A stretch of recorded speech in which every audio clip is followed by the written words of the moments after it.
What's good, everybody? It's your boy, O'Shea Duke Jackson, back at it again with another episode of The Celebrity Junk. Many people on this channel feel that I'm very biased in the way that I see race. Some of you may refer to me as a person that is a separatist or something like that. And, we can get into that discussion later, but it's quite not the case, all right? For me, I'm a man that prefers my own ethnic group without putting down other people's ethnic group and having respect for other people's ethnic group and their cultures. That's all. But see, there are some people out there who feel as well as me, who prefer or don't mind their own ethnic group, but also are willing to date outside of the ethnic group or even the race without putting down that particular group. And then let me take it another step forward or go into another phase if I can. There are some women, okay, and men in the black community.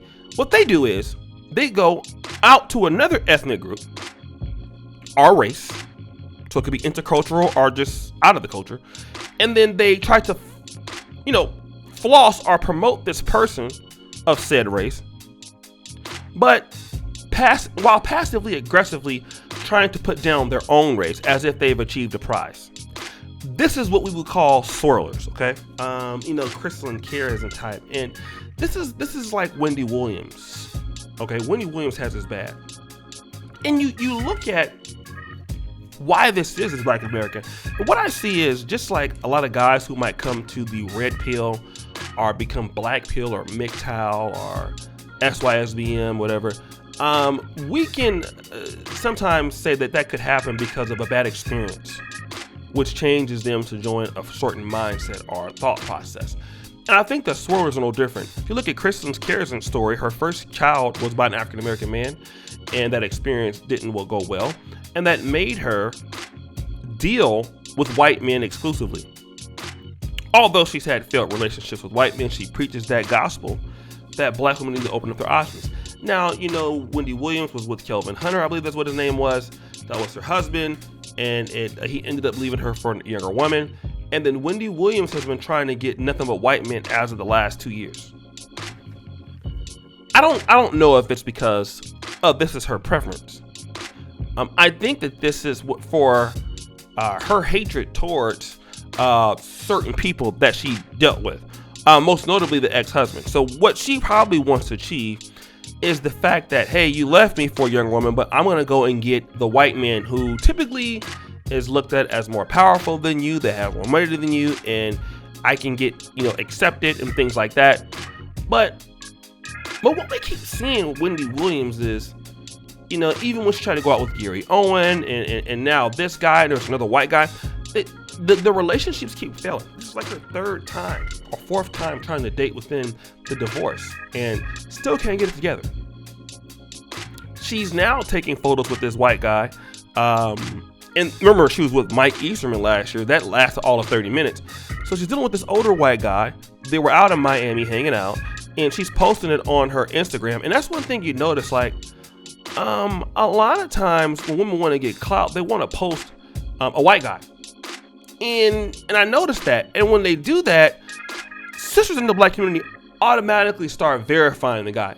The guy cannot even read and write, possibly.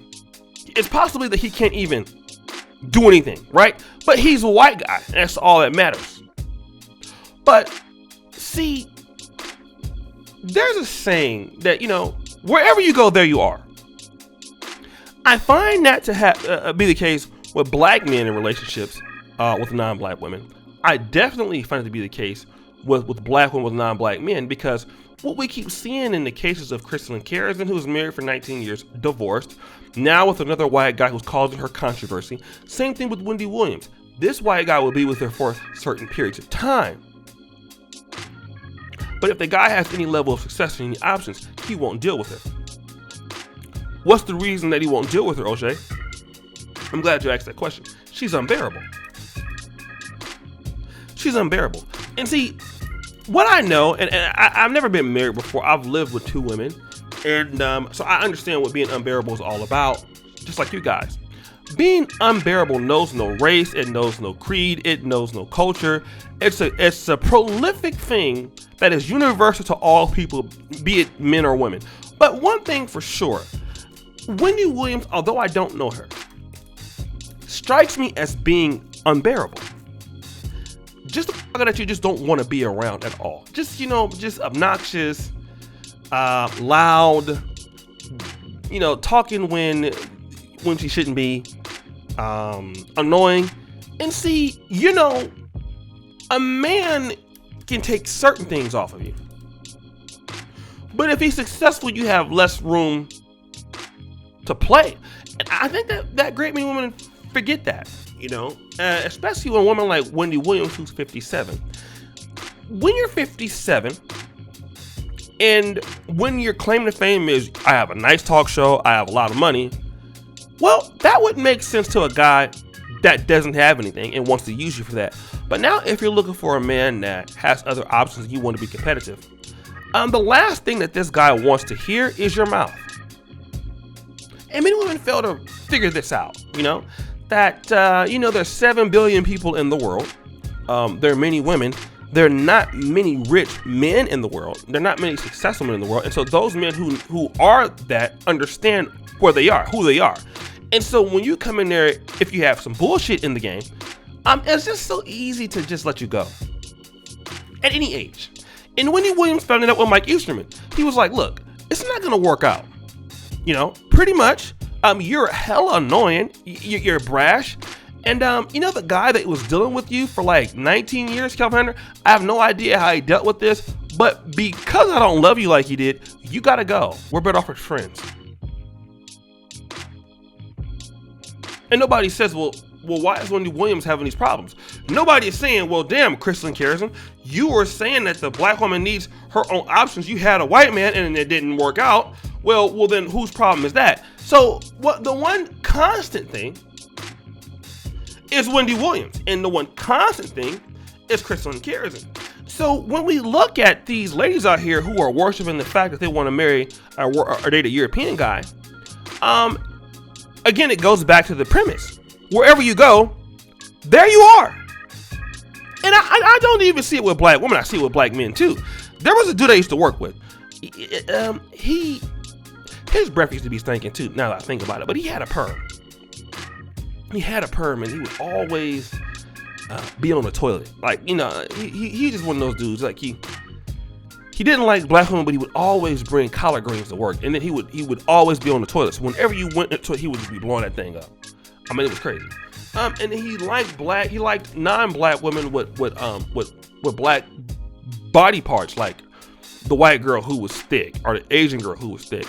And he could never obtain that because he had a perm when he was broke. And he was just dusty. And it wasn't really black woman's fault that he was just a weird guy. He had a perm in 2003. That was way out there. He had a conch. And he kept taking shits all day. Oh hell no! No one wants to be around a guy that's on the toilet all day. If you want to be real. But this is Wendy Williams. She will be broken up again. I will laugh at her. And it won't be black men's fault. It'll be her fault. So when will Wendy Williams actually blame herself for being dusty? Who knows? But guys, what do you think? It's your boy, O'Shea Duke Jackson, back at it again for another episode of The Celebrity Jump. I really appreciate you for all that you do. Subscribe at the bell. Check out the first comment, pin to the top. And as you know, the buffoonery remains at all-time high.